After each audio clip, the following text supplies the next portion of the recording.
ఈరోజే జ్యేష్ఠ గురువారం, పైగా ద్వాదశితో కలిసి వచ్చింది.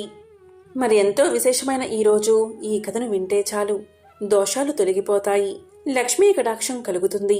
మనం లక్ష్మీదేవిని అష్టలక్ష్మిగా ఎందుకు పూజిస్తామో మీరు ఎప్పుడైనా ఆలోచించారా?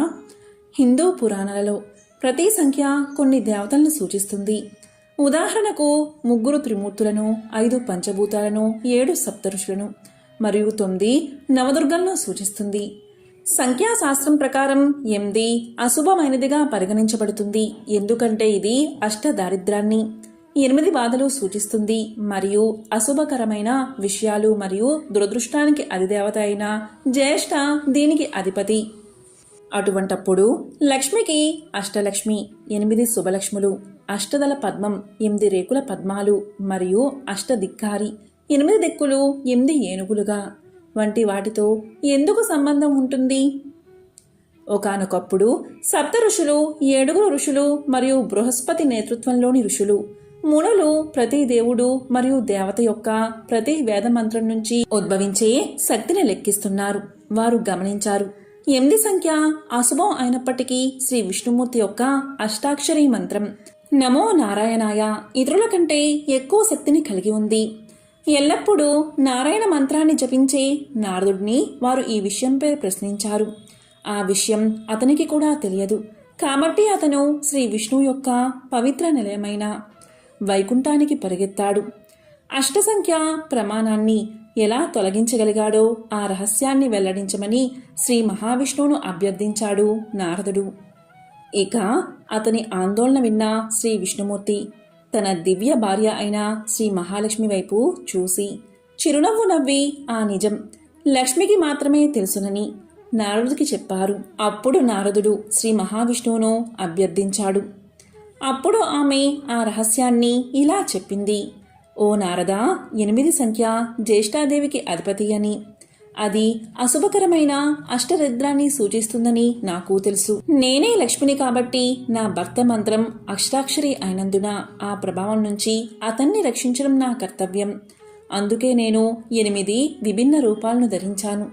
నేను స్వామిని ప్రసన్నం చేసుకుని ఆయన ఎక్కడికి వెళ్ళినా, ఏ దిశగా చూసినా ఎల్లప్పుడూ ఆయన ముందు ప్రత్యక్షమవుతాను. దానికి ప్రతిఫలంగా స్వామివారి కార్యకలాపాలన్నింటికీ నేను 8 దిక్కుల్లోనూ శకునంగా ఉంటాను. శుభ శకునాలుగా ఉపయోగించేవన్నీ నా శూలాలేనని ప్రజలు వాటిని పూజిస్తారని మీకు తెలిసే ఉంటుంది. ఇక్కడ స్వయం శ్రీ మహాలక్ష్మి నేనే స్వామికి శకునంగా పనిచేస్తుంటే ఆయన అష్టసంఖ్యాక వ్యాధితో ఎలా బాధపడతారు అని సమాధానం చెప్పింది అమ్మవారు. నారదుడు దీనికి ఎంతగానో సంతోషించాడు మరియు అష్టదరిద్రాల నుంచి విముక్తిని పొందడానికి, ప్రజలు లక్ష్మి యొక్క 8 రూపాలను పూజించడానికి ఈ రహస్యాన్ని అందరికీ తెలియచేయాలని కోరుకుంటున్నాడు. దీంతో అష్టలక్ష్మి వైభవం రచించడానికి అవసరమైన జ్ఞానాన్ని లక్ష్మీనారాయణులు అతనికి అనుగ్రహించారు. నారదుడు తాను బోధిస్తున్నప్పుడు కథను వ్రాయమని అడ్డంకుల ప్రభువు గణేశుణ్ణి అడిగాడు మరియు అది సంపద సంరక్షకుడైన కుబేరునికి తర్వాత బ్రహ్మాండ పురాణంలో దీన్ని చేర్చిన మహర్షి వేదవ్యాసుడికి అందించబడింది. శ్రీ మహాలక్ష్మి నారదుడికి ఆమె అష్టలక్ష్మి రూపాలు అంటే ఆదిలక్ష్మి, ధాన్యలక్ష్మి, ధైర్యలక్ష్మి, గజలక్ష్మి, విద్యాలక్ష్మి, విజయలక్ష్మి, సంతానలక్ష్మి మరియు ధనలక్ష్మి అని చెప్పబడింది. లక్ష్మి యొక్క ప్రతిరూపం ఆవిర్భావ వృత్తాంతాన్ని కలిగి ఉంటుంది. ఇది మహర్షి వేదవ్యాసుడు బ్రహ్మాండ పురాణంలోని లక్ష్మీ తంత్రంలో చెప్పాడు. ఇప్పుడు అష్టలక్ష్మి మహత్యాన్ని తెలిపే ఒక విశేషమైన కథను ఇప్పుడు తెలుసుకుందాం. పురాణాల ప్రకారం పార్వతీదేవి మొదట ఈ వ్రతాన్ని ఆచరించి లక్ష్మీదేవి తన వరలక్ష్మి రూపాన్ని ధరించేలా చేసింది.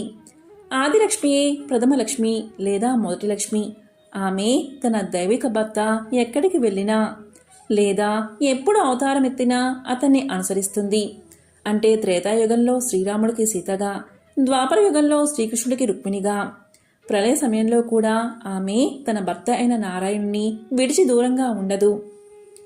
పూర్వం హిమాలయ పర్వత శ్రేణిలోని కైలాసంలో తన తండ్రి హిమవంతుడు పాలకుడిగా ఉన్న ఆ పర్వతంపై తన భర్త శివుడితో కలిసి నివసిస్తున్న పార్వతీదేవికి నారదుడు ఇంద్రుని స్వర్గం మరియు విష్ణువు యొక్క వైకుంఠంలోని సౌందర్యాన్ని విశేషాలను వివరించాడు.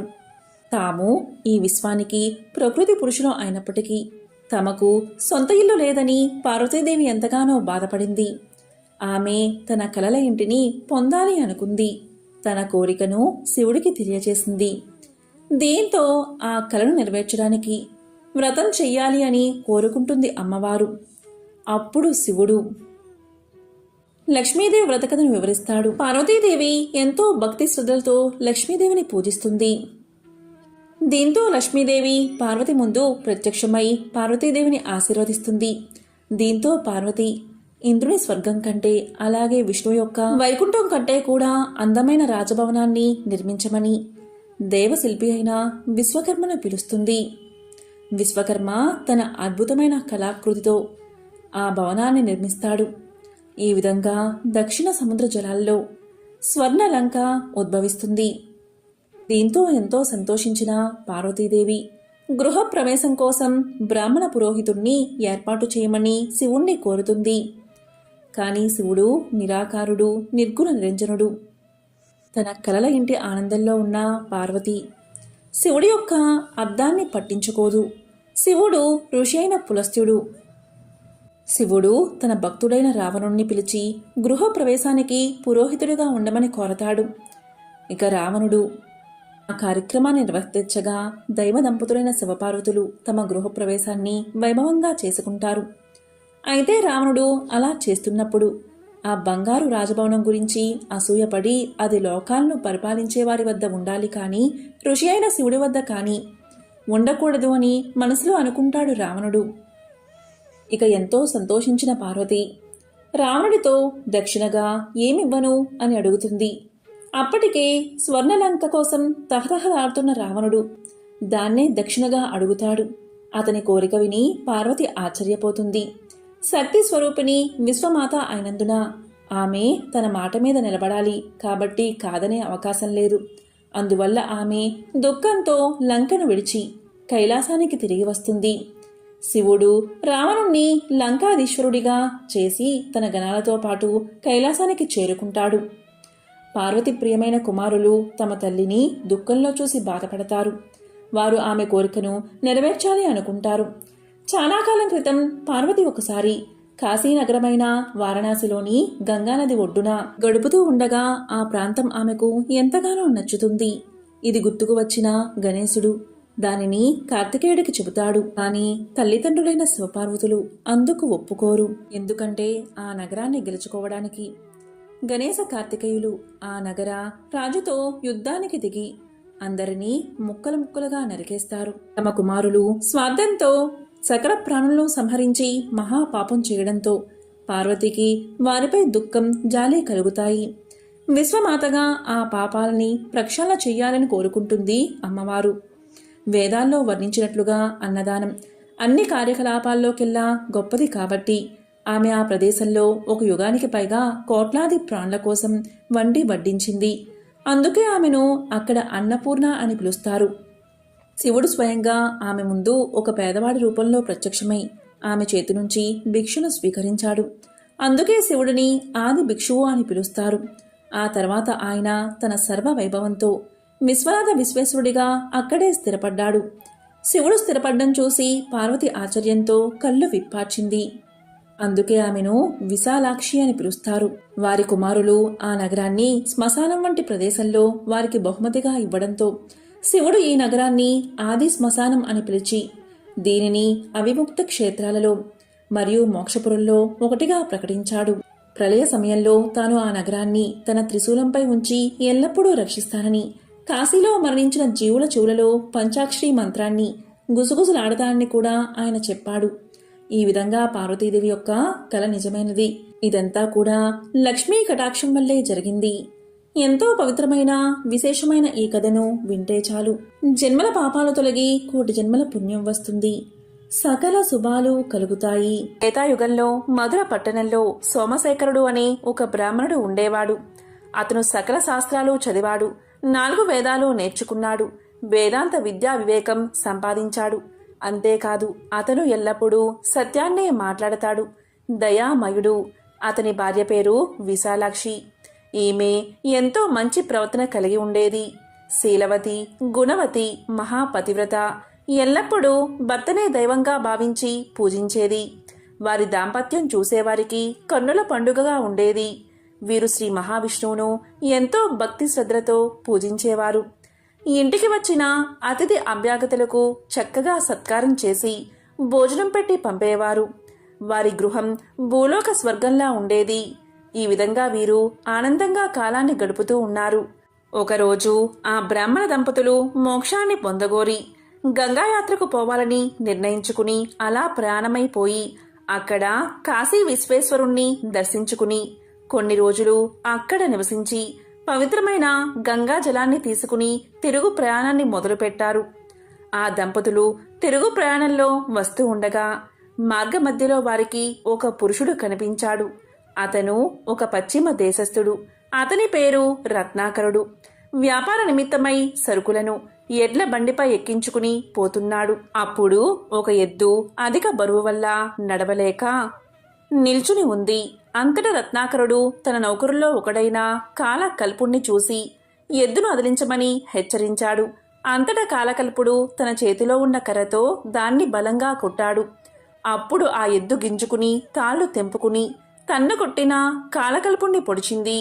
సూది మొనలాగా ఉన్న దాని కొమ్ము కాలకల్పుడి డొక్కలో గుచ్చుకుని వెంటనే భూమి మీద పడి గిరగిలా తన్నుకుని మరణ వేదనతో కాలకల్పుడు అరుస్తున్నాడు. అలా అరుస్తున్న కాలకల్పుణ్ణి ఈ బ్రాహ్మణ దంపతులు చూశారు. వెంటనే సోమశేఖరుడు అతని బాధను చూడలేక అతని దగ్గరకు వెళ్లి తన కలశంలో ఉన్న గంగాజలం కొంత అతని నోట్లో పోసి ఇంతకు ముందు విష్ణు పూజకు ఉపయోగించిన తులసీ దళాన్ని అతనిపై వేశాడు. ఇక విష్ణునామాన్ని అతడికి వినపడేలా జపించసాగాడు. కొంతసేపటికి కాలకల్పుడు మరణించాడు. ఇక కాలకల్పుడి మరణానికి ఆ దంపతులు విచారించి ముందుకు సాగిపోయారు. వారు అలా కొంత దూరం పోయేసరికి మరొక భయంకర దృశ్యం వారికి కనిపించింది. అది ఏంటి అంటే వారి ఎదుట భీకర ఆకారాలతో కొందరు భటులు కనిపించారు. వారిలో కొందరికి కాళ్ళు పెరికి ఉన్నాయి, కొందరికి చేతులు తెగి ఉన్నాయి, కొందరికి ముక్కులు తెగి ఉన్నాయి. వారి ఆకారాలు భీకరంగా ఉన్నాయి. సోమశేఖరుడు భయపడక వారి దగ్గరకు వెళ్ళి, అయ్యా, మీరు ఎవరు? మీకు ఈ అవస్థ ఎలా కలిగింది? దీనికి కారణం ఎవరు? మీ చరిత్ర చెప్పండి అని కోరాడు. ఇక అందులో కొందరు బ్రాహ్మణుని చూసి ఇలా పలికారు, అయ్యా, మేము ఒకరి ప్రాణం తీయడానికి భూమి మీదకు వచ్చాం. అతను మహాపాపి, ఎన్నో పాపాలు చేశాడు. చివరకు నోరులేని ఒక ఎద్దును కర్రతో గట్టిగా కొట్టాడు. అతని పేరే కాలకల్పుడు. అతన్ని శిక్షించడానికి యమధర్మరాజు ఆజ్ఞను అనుసరించి అతన్ని తీసుకుపోతున్నాం. అలా తీసుకుపోతున్న మమ్మల్ని విష్ణుదూతలు అడ్డగించి అతన్ని మేమే తీసుకుపోతాము అని గర్జించారు. అంతట మేము వారితో ఇలా అన్నాము, ఓ విష్ణుదూతలారా, వీడు మహాపాపి, మేము ఇతన్ని వదిలిపెట్టం అని పలికాము. దానికి విష్ణుదూతలు, ఓ యమదూతలారా, వీడు ఏం పాపం చేశాడో చెప్పండి అని అడిగారు.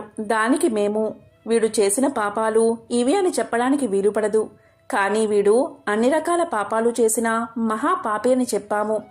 దానికి విష్ణుదూతలు ఇలా పలికారు, చేసి ఉండవచ్చు, కానీ ఇతన్ని మీరు ఎలా తీసుకుపోతారు అని అడిగారు. దానికి మేము, వీడు చేసిన పాపాలకి తగిన శిక్ష విధించడానికి మా ప్రభువు ఆజ్ఞ ప్రకారం తీసుకుని పోతున్నాము అని సమాధానం చెప్పాము. దానికి విష్ణుదూతలు, ఇతను ఒక్క పుణ్యకార్యమైనా చెయ్యలేదా అని అడిగారు. దానికి మేము చెయ్యలేదు అని సమాధానం చెప్పాం. దానికి విష్ణుదూతలు మాతో ఇలా అన్నారు, మీరు బాగా ఆలోచించండి. ఇతను చనిపోయే సమయంలో ఒక బ్రాహ్మణుడు ఇతని నోట్లో పవిత్రమైన గంగాజలం పోశాడు. తులసీ దళాన్ని ఇతనిపై ఉంచాడు. అంతేకాదు, ఇతను వినేటట్లు శ్రీమన్నారాయణ్ణి ఉచ్చరించాడు. ఇదే అతను చేసుకున్న మిక్కిలి పుణ్యం. ఇంతకన్నా మించిన పుణ్యం మరేదీ లేదు. అందువల్ల మా ప్రభువైన విష్ణుమూర్తి ఇతన్ని విమానంపై ఎక్కించుకుని తీసుకురమ్మని మమ్మల్ని ఆజ్ఞాపించారు. అదిగో విమానం చూడండి, కాబట్టి మీరు ఇక పొండి అన్నారు.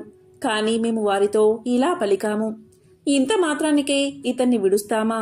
ఇతన్ని తీసుకురమ్మని మా ప్రభువైన యమధర్మరాజు ఆజ్ఞాపించాడు. ఆ మాటలను మేము అతిక్రమించలేము అన్నాము.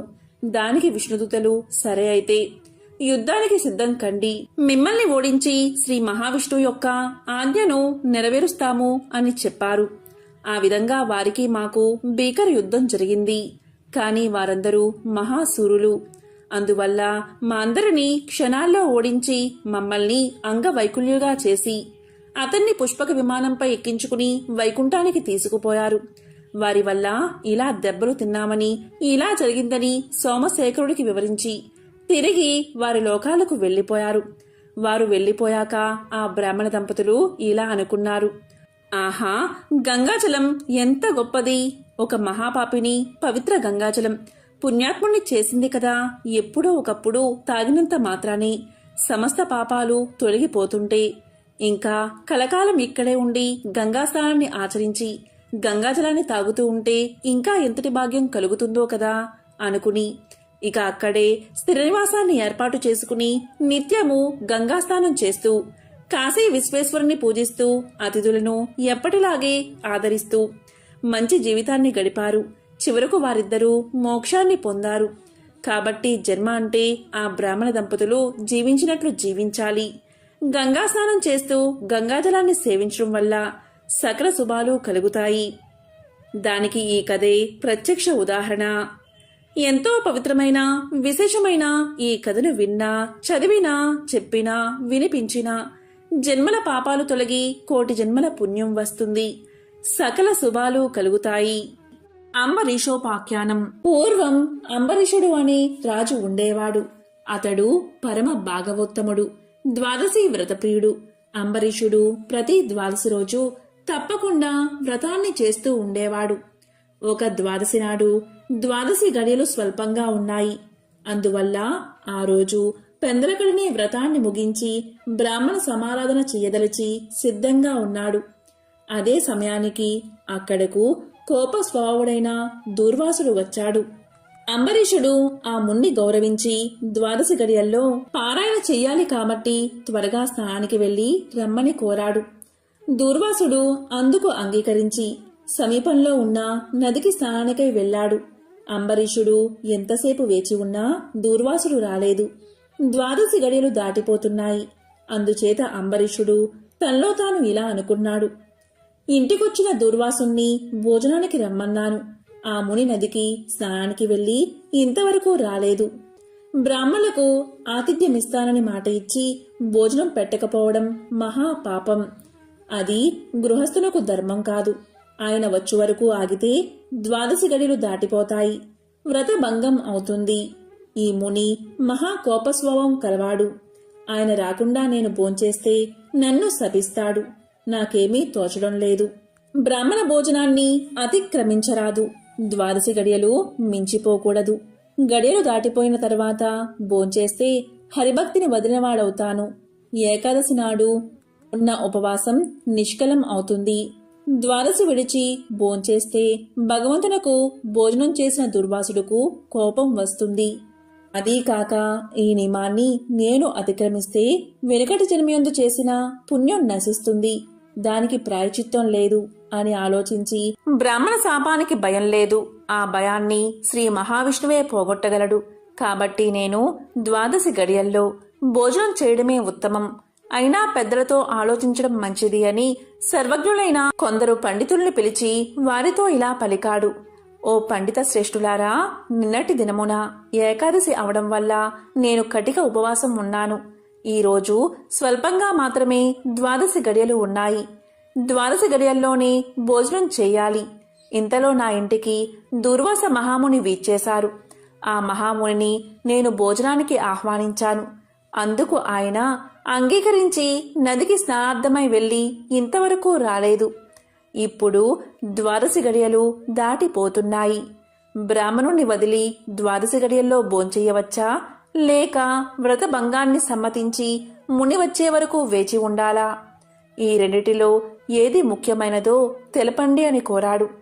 అంతటా ఆ ధర్మజ్ఞులైన పండితులు ధర్మశాస్త్రాలు పరిశోధించి విమర్శ ప్రతివిమర్శలు చేసుకుని దీర్ఘంగా ఆలోచించి ఇలా పలికారు.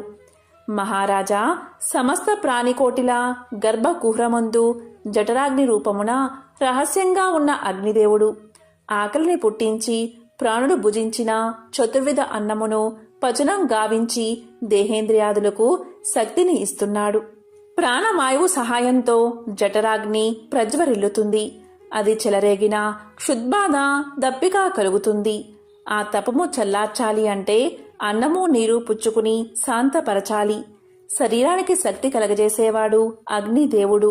దేవతలందరికంటే అధికుడై దేవ పూజ్యుడు అయ్యాడు. ఆ అగ్నిదేవుణ్ణి అందరూ సదా పూజించాలి. గృహస్థు ఇంటికి వచ్చిన అతిథి కడజాతి వాడైనా భోజనం పెడతానని చెప్పి వానికి పెట్టకుండా తినరాదు. అందులోనూ వేదాంగ విద్యా విశారదుడు మహాతపస్సాలి సదాచార సంపన్నుడు అయిన దూర్వాస మహాముని భోజనానికి పిలిచి అతనికి పెట్టకుండా తాను భోంచేయడం వల్ల మహాపాపాలు కలుగుతాయి. అందువల్ల ఆయుక్షీణం కలుగుతుంది. దుర్వాసుడంతటి వాణ్ణి అవమానం చేస్తే పాపం సంప్రాప్తమవుతుంది అని విశదపరిచారు. అంబరీష, పూర్వజన్మలో కించిత్ పాప విశేషం వల్ల నీకీ అనర్థం వచ్చింది. నీ బుద్ధిచే దీర్ఘంగా ఆలోచించి నీకు ఎలా అనిపిస్తుందో అలాగే చెయ్యి. ఇక మాకు సెలవు ఇప్పించు అని పండితులు పలికారు. అంతా అంబరీషుడు ఇలా అన్నాడు. ఓ పండితోత్తములారా, నా నిశ్చిత అభిప్రాయాన్ని ఆలకించి వెళ్ళండి. ద్వాదశి నిష్టను విడవడం కన్నా విప్రశాపం అధికమైంది కాదు. జలపానం చేయడం వల్ల బ్రాహ్మణుణ్ణి అవమానపరచడం కాదు, ద్వాదశిని విడవడమూ కాదు. అప్పుడు దుర్వాసుడు నన్ను ఎలా నిందిస్తాడు? నిందించడు. మొదట పుణ్యఫలం నశించదు కాబట్టి జలపానం చేసి ఊరుకుంటాను అని వారి ఎదుటే జలపానం చేశాడు. అంబరీషుడు జలపానం చేసిన మరుక్షణమే దూర్వాసుడు స్నాన జపాదులు పూర్తి చేసుకుని అక్కడికి వచ్చాడు.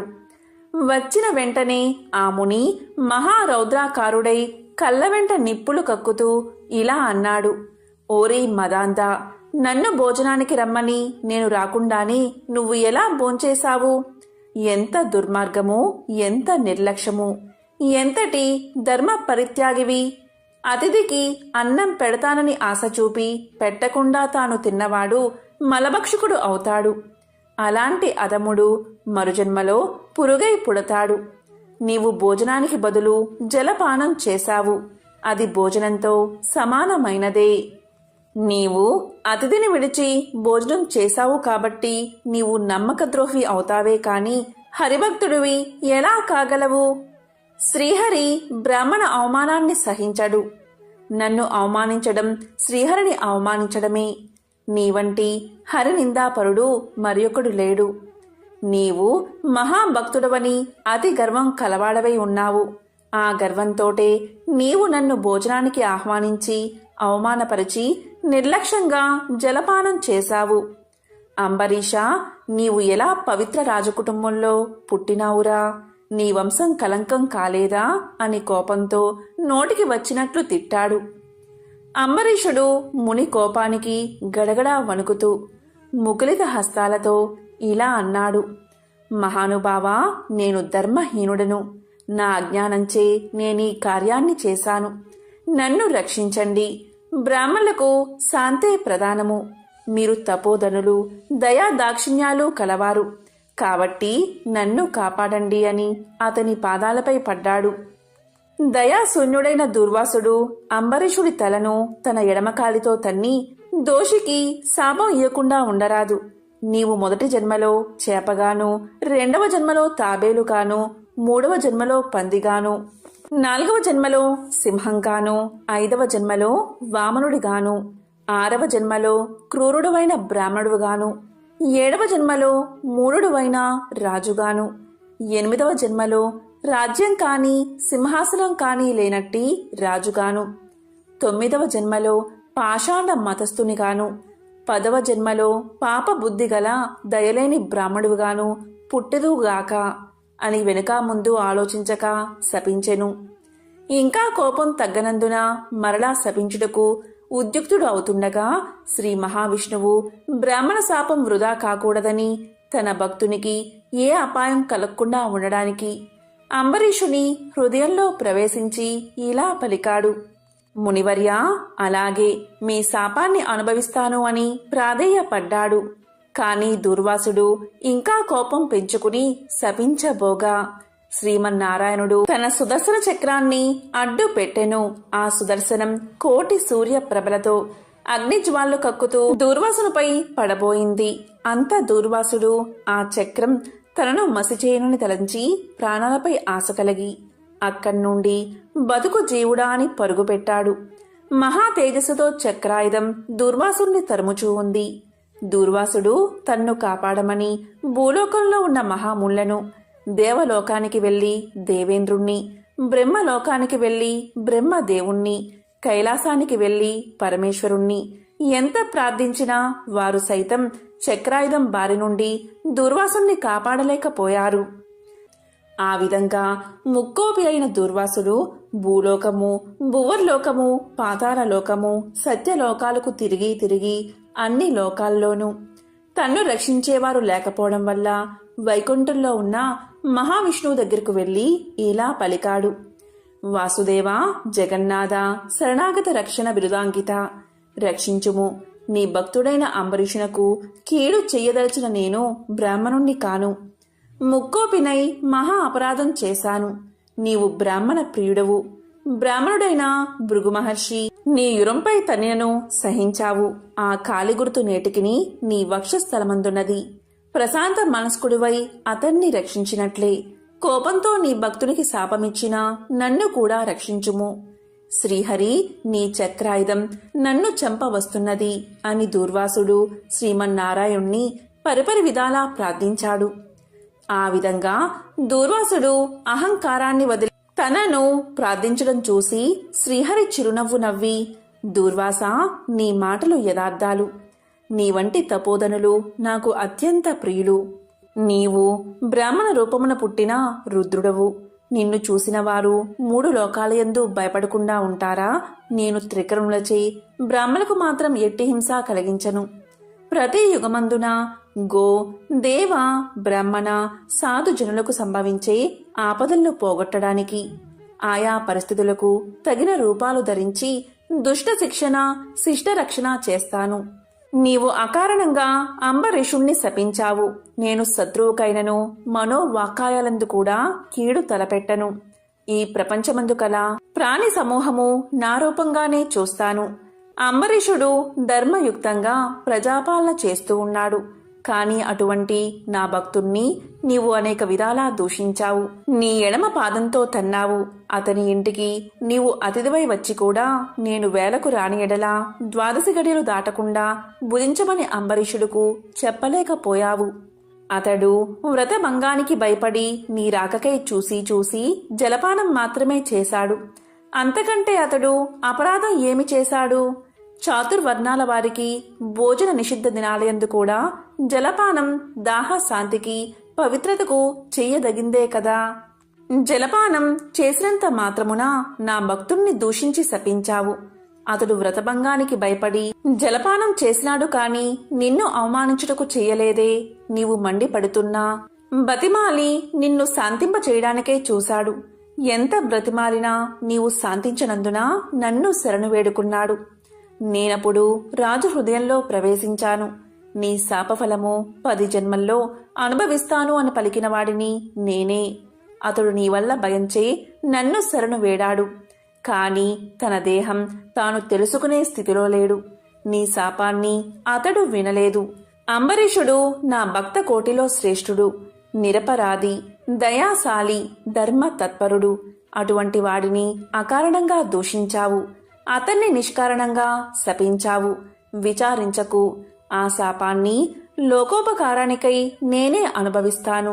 అది ఎలా అంటే, నీ శాపంలోనిది మొదటిది మత్స్య జన్మ.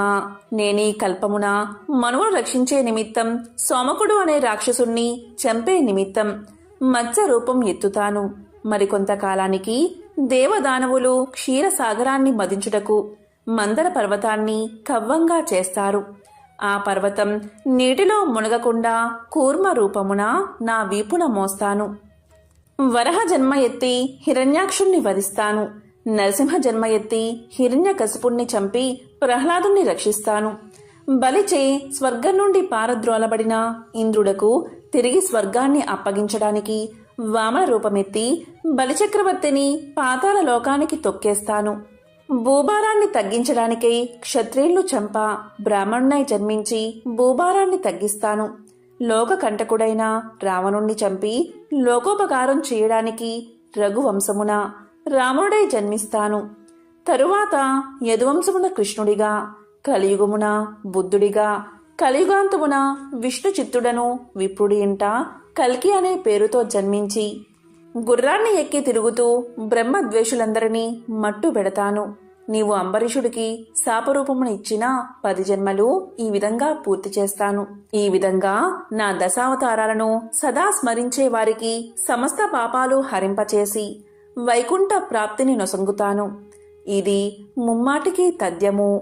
ఓ దుర్వాసముని, నీవు అంబరీషుణ్ణి శపించిన విధంగా ఆ 10 జన్మలు నాకు సంతోషకరమైనవే. నేను అవతారాలు ఎత్తడం కష్టం కాదు. నీవు తపస్సాలివి, నీ మాటలకు విలువ ఇవ్వాలి. కాబట్టి అందుకే నేను అంగీకరించాను. బ్రాహ్మణుల మాట అసత్యమైతే వారికి గౌరవం ఉండదు. ఇటు భక్తులను కాపాడడం, అటు బ్రాహ్మణుల మాట తప్పకుండా ఉండడం నా కర్తవ్యం. నీవు అంబరీషుని ఇంట భోంచేయకుండా వచ్చినందుకు అతడు ఎంతో బాధపడి బ్రాహ్మణ పరివృతుడై ప్రాయోపవేశం మొనర్చాడు. ఆ కారణం వల్ల విష్ణు చక్రం నిన్ను బాధించాలి అనుకుంది. ప్రజారక్షణమే రాజధర్మం కాని ప్రజాపీడనం కాదు. ఒక బ్రాహ్మణుడు దుష్టుడైతే వాణ్ణి జ్ఞానులకు బ్రాహ్మణులే శిక్షించాలి. ఒక విప్రుడు పాపి అయితే మరొక విప్రుడే దండించాలి.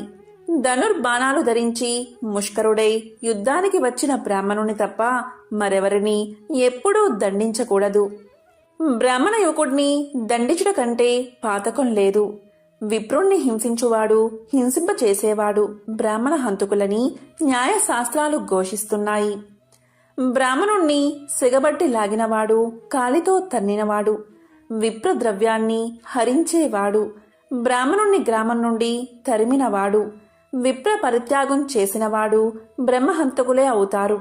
కాబట్టి ఓ దుర్వాస మహర్షి, అంబరీషుడు నీ గురించి తపస్సాలియు విప్రోత్తమును అయిన దుర్వాసుడు నా మూలాన ప్రాణ సంకటం పొందుతున్నాడు. అయ్యో, నేను బ్రాహ్మణ హంతకుడిని అయ్యానే అని పరితాపం పొందుతున్నాడు.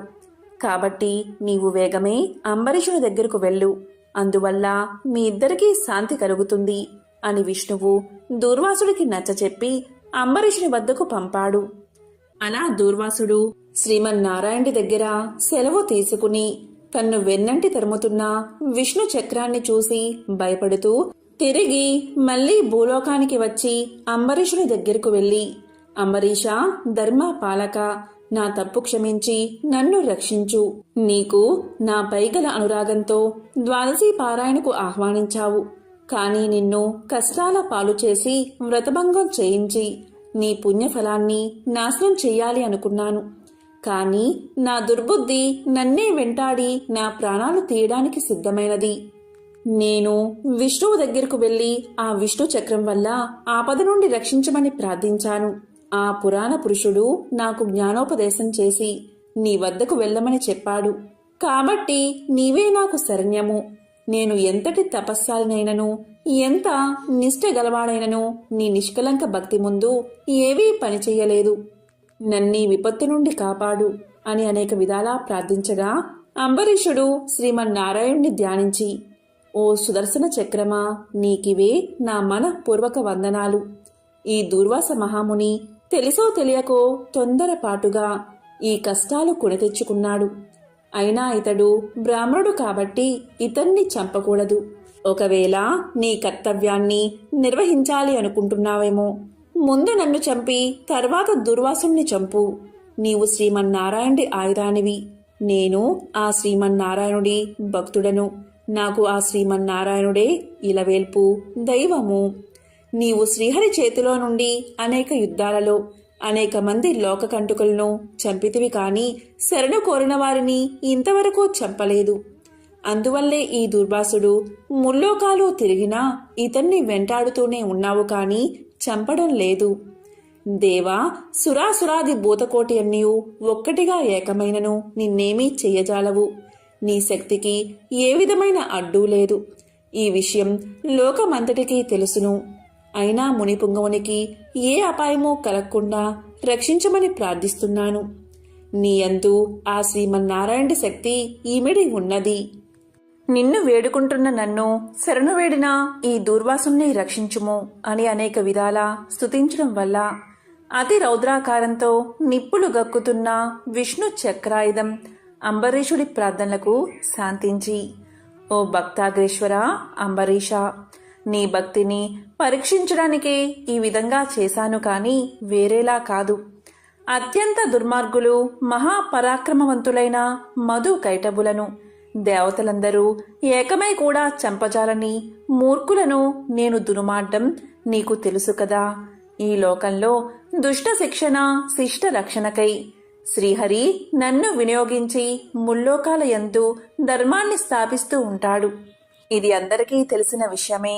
ముక్కోపి అయిన దూర్వాసుడు నీపై పగబూని నీ వ్రతాన్ని నాశనం చేసి నానా ఇక్కట్లు పెట్టాలి అని కన్ను ఎర్రజేసి నీ మీద చూపిన రౌద్రాన్ని నేను తిలకించాను. నిరపరాధివగు నిన్ను రక్షించి ఈ ముని గర్వం అణచాలని తరుముతున్నాను. ఇతడు కూడా సామాన్యుడు కాదు. ఇతను రుద్రాంశ సంభూతుడు, బ్రహ్మ తేజస్సు కలవాడు, మహా తపస్సాలి. రుద్రతేజము భూలోక వాసులందరినీ చంపగలదు కాని శక్తిలో నాకంటే ఎక్కువేమీ కాదు. సృష్టికర్త అయిన బ్రహ్మ తేజస్సు కంటే, కైలాసపతియగు మహేశ్వరుని తేజస్సు కంటే ఎక్కువైన శ్రీహరి తేజస్సుతో నిండి ఉన్న నాతో రుద్ర తేజస్సు గల దూర్వాసుడు కాని, క్షత్రియ తేజస్సు గల నీవు కాని తులతూగరు. నన్ను ఎదుర్కోలేరు. తనకన్నా ఎదుటివాడు బలవంతుడై ఉన్నప్పుడు అతనితో సంధి చేసుకోవడం ఉత్తమం. ఈ నీతిని ఆచరించేవారు ఎటువంటి విపత్తుల నుండైనా తప్పించుకోగలరు. ఇంతవరకు జరిగిందంతా విస్మరించి శరణార్థి వచ్చిన ఆ దూర్వాసుని గౌరవించి నీ ధర్మం నీవు నిర్వహించు అని చక్రాయుధం పలికింది. అంబరీషుడు ఆ మాటలు విని, నేను దేవ గో బ్రాహ్మణాదుల యందు స్త్రీల యందు గౌరవం కలవాడిని, నా రాజ్యంలో సర్వజనులు సుఖంగా ఉండాలి అనే అభిలాష కలవాడిని. శరణు కోరిన ఈ దుర్వాసుని నన్ను కరుణించి రక్షించు. వేల కొలది అగ్నిదేవతలు, కోట్ల కొలది సూర్య మండలాలు ఏకమైన నీ శక్తికి తేజస్సుకి సాటిరావు. నీవు అలాంటి తేజోరాశివి. మహావిష్ణువు లోక నిందితులపై, లోక కంటకులపై, దేవ గో బ్రాహ్మణ హింసాపరులపై నిన్ను ప్రయోగించి వారిని శిక్షించి తన కుక్షియందున్న 14 లోకాలను కంటికి రెప్పవలే కాపాడుతున్నాడు. కాబట్టి నీకు ఇవే నా మనఃపూర్వక నమస్కృతులు అని పలికి చక్రాయుధపు పాదాలపై పడ్డాడు అంబరీషుడు. అంతట సుదర్శన చక్రం అంబరీషుణ్ణి లేవదీసి గాఢాలింగనమర్చి, అంబరీష, నీ నిష్కలంక భక్తికి మెచ్చాను.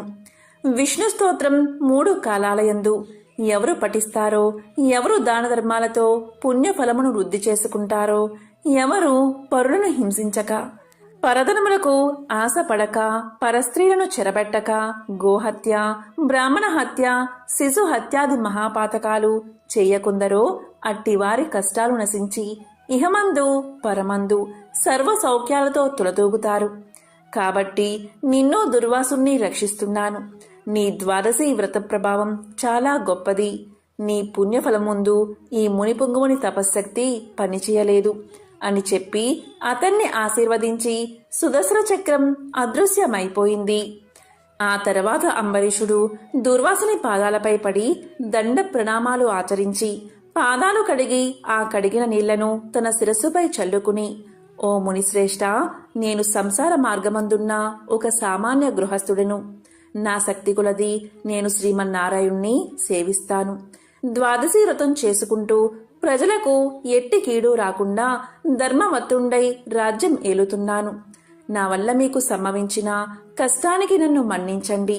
మీ ఎడల నాకు అమితమైన అనురాగం ఉండడం చేతనే తమకు ఆతిథ్యం ఇవ్వాలని ఆహ్వానించాను. కాబట్టి నా ఆతిథ్యాన్ని స్వీకరించి నన్ను, నా వంశాన్ని పావనం చేసి కృతార్థుణ్ణి చెయ్యండి. మీరు దయార్థ హృదయులు.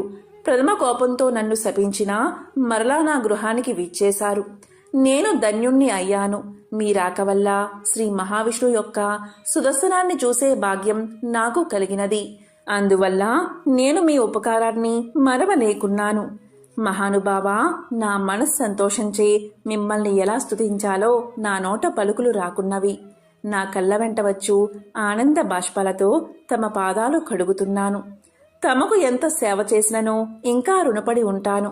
కాబట్టి ఓ పుణ్యపురుష, నాకు మరలా నరజన్మ రాకుండా ఉండేటట్లు సదా మీ బోటి మునిశ్రేష్ఠుల యందు ఆ శ్రీమన్నారాయణుడి యందు మనస్సు కలవాడనై ఉండేటట్లు నన్ను ఆశీర్వదించండి అని ప్రార్థించి సహపంక్తి భోజనానికి దయచేయమని ఆహ్వానించాడు. ఈ విధంగా తన పాదాలపై పడి ప్రార్థిస్తున్న అంబరీషుణ్ణి ఆశీర్వదించి ఇలా పలికాడు దూర్వాసుడు.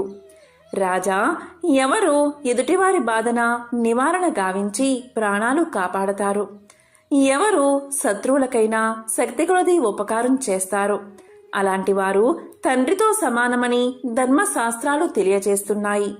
నీవు నాకు ఇష్టుడవు, తండ్రితో సమానుడు అయ్యావు. నేను నీకు నమస్కారం చేస్తే నాకంటే చిన్నవాడు అవడం వల్ల నీకు ఆయుక్షీణం కలుగుతుంది. అందుచేత నీకు నమస్కారం చేయడం లేదు. నీవు కోరిన ఈ స్వల్ప కోరికను తప్పకుండా నెరవేరుస్తాను. పవిత్ర ఏకాదశి వ్రతనిష్ఠుడవగు నీకు మనస్తాపాన్ని కలగజేసినందుకు వెంటనే నేను తగిన ప్రాయశ్చిత్తాన్ని అనుభవించాను. నాకు సంభవించిన విపత్తును తొలగించుటకు నీవే దిక్కయ్యావు. నీతో భోజనం చేయడం నా భాగ్యం కాక మరొకటి అవుతుందా అని దూర్వాస మహాముని పలికి అంబరీషుని అభిష్టం ప్రకారం పంచభక్ష పరమాణాలతో సంతృప్తిగా విందు ఆరగించి అతని భక్తికి కడంగుడు ప్రశంసించి అంబరీషుణ్ణి దీవించి సెలవు తీసుకుని తన ఆశ్రమానికి వెళ్లిపోయాడు. ఈ వృత్తాంతమంతయు కార్తీక శుద్ధ ద్వాదశి రోజున జరిగినది. ఎంతో పవిత్రమైన విశేషమైన ఈ కథలను విన్నా, చదివినా, చెప్పినా సకల శుభాలు కలుగుతాయి. ఓం నమో నారాయణాయ. ఓం నమో భగవతే వాసుదేవాయ.